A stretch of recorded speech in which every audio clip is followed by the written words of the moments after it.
कोनीदाला पवन कल्याण गारू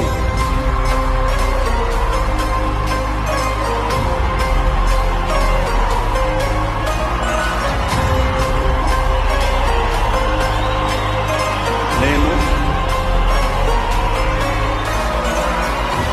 కొనిదల పవన్ కళ్యాణ్ అనే నేను శాసనం ద్వారా నిర్మితమైన భారత రాజ్యాంగం పట్ల నిజమైన విశ్వాసం విధేయత చూపుతానని, భారతదేశ సార్వభౌమాధికారాన్ని సమగ్రతని కాపాడుతానని, ఆంధ్రప్రదేశ్ రాష్ట్ర మంత్రిగా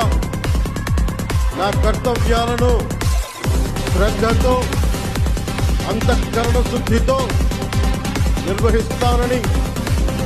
భయం గాని పక్షపాతం